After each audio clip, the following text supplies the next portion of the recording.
खातून साहब, ये तो हसन मुर्तज़ा साहब की बात ठीक है ना, खा कर्जा कोई गया पे इस मुल्क के अवाम कर रहे हैं। और ये जो है जो आगे भी कर्जा आ रहा है, कौन सी इंडस्ट्री लगी है जो थी वो हमने टके टोकरी करके बेच दी, प्राइवेटाइजेशन ने बेड़ा गर्क कर दिया। आई एम सॉरी, मैं बड़ी अनपॉपुलर बात कर रहा हूँ, आजकल की जो माशी शराफिया है वो मेरे इस बात को बड़ा एक दकियानूसी बात समझती है। लेकिन हसन मुर्तज़ा साहब, हजूर, ये जो आपने हुकूमत साजी में अपना हाथ दिया, मतलब अपनी मदद दी है इनको, आपकी कैंपेन जो है, ख़ास तौर पे बिलावल भुट्टो साहब की कैंपेन का तो जो मेन नुक्ता था वो एंटी मुस्लिम लीग नून था, इस पे वो पब्लिक सपोर्ट मस्टर कर रहे थे। तो इससे आपका पॉलिटिकल थोड़ा सरमाया जो है उसको डैमेज नहीं होगा हसन मुर्तज़ा साहब? देखें जी, बहुत बड़ा नुकसान है पाकिस्तान पीपल्स पार्टी को इस इत्तेहादी हुकूमत में। पाकिस्तान पीपल्स पार्टी जो है वो एक अवामी जमात है, अवाम की बात करने वाली जमात है। और आप देखें इन इलेक्शंस में पाकिस्तान पीपल्स पार्टी ने पंजाब के अंदर बड़ी स्पेस गेन की है। पाकिस्तान पीपल्स पार्टी का वोट बैंक भी बड़ा है और उसकी सीटें भी बड़ी हैं। हमारी पिछली दफ़ा 7 सीटों के साथ हम पंजाब असम्बली में थे, इस दफ़ा हम 13-14 तक पहुंच गए हैं अपनी स्पेशल सीट्स डालकर। तो इसका मतलब है कि हमने डबल किए हैं। तो और वो सिर्फ और सिर्फ जो था वो पाकिस्तान पीपल्स पार्टी का जो अपना नज़रियाती और उसका जो मैनिफेस्टो था और चेयरमैन बिलावल भुट्टो जरदारी की जो मेहनत थी वो उसका नतीजा था। आज हम फिर PMLN के साथ बैठ रहे हैं और उसमें हमारा पॉलिटिकल लॉस जो है वो बहुत ज़्यादा है। मगर मुल्क को जो चैलेंजेस दरपेश हैं आपके सामने हैं। अभी आप खुद बात कर रहे थे कि IMF जो है अप्रैल में वो आ रहा है, प्रेसिडेंशियल इलेक्शंस हैं, सेनेट के इलेक्शंस हैं, और ये सारी चीज़ें जो हैं, ये अगर पीपल्स पार्टी भी आज जिस तरह हम बंद गली में खड़े हैं, पीपल्स पार्टी भी आगे नहीं बढ़ेगी तो कौन लेके चलेगा? जब जब इस मुल्क के अंदर क्राइसिस आए हैं, हमारा पॉलिटिकल लॉस भी हुआ है, तो हम पाकिस्तान और रियासत के साथ खड़े हुए हैं। पाकिस्तान पीपल्स पार्टी आज भी अपना किरदार अदा कर रही है। और उसी तरह अभी आप बात हो रही थी इंडस्ट्री की, कि इंडस्ट्री के लिए वो इन्वेस्टमेंट की जाती है लोन्स के पैसों की। मैं समझता हूँ कि हमारी एग्रो बेस्ड इकॉनमी है। अब हमने एग्रीकल्चर के लिए क्या किया है? आज ही एक खबर मिल रही थी कि यूरिया 3200 से 5000 प्लस पे चला गया है। तो जब आप अपना काश्तकार मार देंगे, अपना ग्रोअर ख़त्म कर देंगे, मिडल मैन को प्रमोट करेंगे, मैन्युफैक्चरर को प्रमोट करेंगे, आप IMF से लोन लेंगे, सब्सिडीज़ देंगे और वो मैन्युफैक्चरर खा जाएगा, आपके आम आदमी तक उसकी रसाई और पहुंच ही नहीं होगी, तो कैसे आपकी इकॉनमी बेहतर हो सकती है? आप अपनी एग्रीकल्चर को बेहतर करेंगे, उसके अलावा कोई हल नहीं है IMF से निकलने का। आपका काश्तकार मर रहा है, शुगर मिलें हैं उसको पेमेंट नहीं कर रही, खाद इनपुट्स सारी जो हैं वो चाहे पेस्टिसाइड हो, चाहे फर्टिलाइज़र हो, चाहे सीड हो, वो महंगा होता जा रहा है।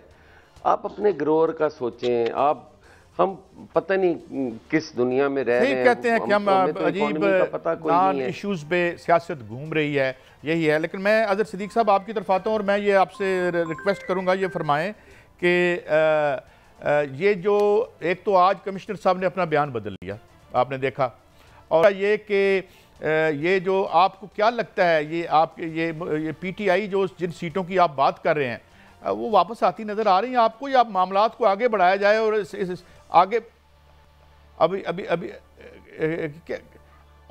और जी अपना नहीं मिल रही, पंजाब में भी नहीं मिली, तो अज़हर सिद्दीक़ साहब आप इसे कैसे देखते हैं? देखिए, मैं अपना काजी साहब, पाकिस्तानी तारीख में ऐसे इलेक्शन ना आपने देखे कभी, ना मैंने देखे। ये पिछले 2 साल से जो क्या होता रहा है, कैंडिडेट उठा लो, पाकिस्तान तहरीक इंसाफ को तोड़ने के लिए क्या हुआ, सारी सियासी जमातें मुंह उठा के देखती रही। मैं 5 जून से कहता हूँ कि पाकिस्तान को मिसाके पाकिस्तान की जरूरत है। उसको छोड़े सिर्फ इलेक्शन का जो प्रोसेस आ जाए, निगरान हुकूमतों के दौरान क्या कुछ हुआ है, यानी अब तो हमारे पास एविडेंस इतनी ज्यादा आ चुकी हुई है कि इलेक्शन से पहले भी 70 के करीब उम्मीदवार या उनके सपोर्टर्स को उठा लिया गया। फिर कितने कागजात नामजदगी मुस्तरद हुए, कितनी अपीलें फाइल हुई, कितनी हाईकोर्ट में रिटें गई, कितना सुप्रीम कोर्ट गया। अभी भी कोई 250 के करीब 859 में से 25% के करीब इलेक्शन जो है ना तो फॉर्म 45 47 के ऊपर चैलेंज हो गया। और मैंने आज इलेक्शन कमीशन में कहा है, मैंने कहा आप इलेक्शन ट्राइब्यूनल की तरफ मत भेज दीजिएगा, ये तो सीधा सीधा इशू है 45 और 47 का, और नजर आ रहा है सारा कुछ। प्रॉब्लम यहाँ यही है कि जो मैंडेट है, मैंडेट नहीं दे रहे। और अब आप देखिए, हमारी बात नहीं है, अवाम कबूल करने के लिए तैयार। अवाम ने जो वोट दिया है वो पाकिस्तान तहरीक इंसाफ को दिया है, 2/3 उनकी अक्सरियत थी, और उनको मौका मिलना चाहिए था कि आपने 2 साल से जो हालात ऐसे बना लिए थे। और जहां तक बात है ना कमिश्नर का बयान बदलने का, वो आपको पता होना चाहिए। खावरमान का गिरफ्तार हुआ तो क्या हुआ, आपके सामने की बातें हैं। हमारे कितने लोगों की प्रेस कॉन्फ्रेंस की गई, वो सामने है, कितने आगे टीवी इंटरव्यू दिए, सामने है। फिर हमने वो आजम खान का बयान भी आपने देख लिया। तो वो इस तरह के बयानों शयानों पे नहीं, वो जो बयान अपनी मर्जी से, फ्री विल से दे गया है और अपने तरीके से जब सब कौम को बता गया है, हमारे सामने भी है।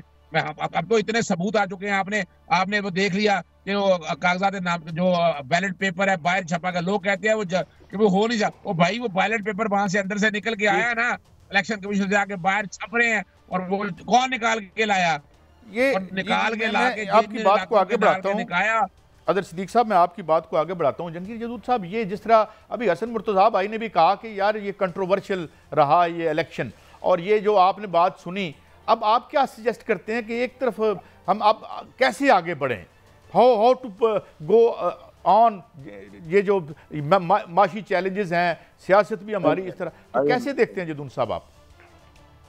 देखें, जितने भी चैलेंजेस हैं होते हैं, कौम के फेस करने पड़ते हैं, होते हैं, लेकिन हमारे चैलेंज तो खुद पैदा करते हैं। अभी देखें ना, अगर इलेक्शन मतलब फेयर कहते हैं, ट्रांसपेरेंट नहीं हुई है, इसमें तो कोई बंदा पाकिस्तान का, मेरे ख्याल में कोई ऐसी पार्टी नहीं है जो कि जी 100% जो है इलेक्शन ट्रांसपेरेंट हुए हैं। इलेक्शन तो पाकिस्तान के अंदर पूरी हिस्ट्री आप देखें पिछले 76-77 ईयर की, तो हर दफ़ा कुछ ना कुछ प्रॉब्लम होती है इलेक्शन के अंदर, और कभी भी ट्रांसपेरेंट नहीं हुए। तो लेकिन उसके लिए फोरम मौजूद है, जिस तरह अभी अजहर सिद्दीक साहब कह रहे हैं कि जी हमने इलेक्शन पिटीशन की है, तो इसमें कोई शक व शुबे की बात नहीं है कि इलेक्शन कमीशन को इंडिपेंडेंटली अपना माइंड अप्लाई करना चाहिए, और जहाँ जहाँ पे किसी के साथ ज्यादती हुई है उसका इजाला करे। इलेक्शन कमीशन का यही काम है। और उसके बाद आगे जो हमारे हाई कोर्ट्स हैं, सुप्रीम कोर्ट्स हैं, ये जितने भी इदारे हैं, इन्हों इंडिपेंडेंटली विदाउट एनी प्रेशर जो है, अगर किसी के साथ ज्यादती हुई है इलेक्शन में, वो समझते हैं कि फॉर्म गलत है या उससे कोई रिगिंग हुई है, तो उसको एड्रेस करें। इसीलिए ये फोरम बने हुए हैं। लोगों के टैक्स पेयर के पैसे जो है उनकी तनख्वाह पे जाते हैं, तो इलेक्शन कमीशन जो है वो अभी बहुत ज़्यादा उस पर अंदर केसेस आए हैं, और वो सुन रहे हैं, और सुन के हम तो ये तो करते हैं कि वो मेरिट पे फैसला करें। हसन मुर्तज़ा साहब, ये बात तो बड़ी ब्रेक है, मैं सवाल छोड़े जा रहा हूँ आपके लिए, वो ये है कि क्या हमारा जो रियासती ढांचा और स्ट्रक्चर जो है, एक तो किसी इलेक्शन पे किसी का इत्तफाक ही नहीं है, और जो दाद रसी है उसका निज़ाम कितना मौसर है, होती है या नहीं होती,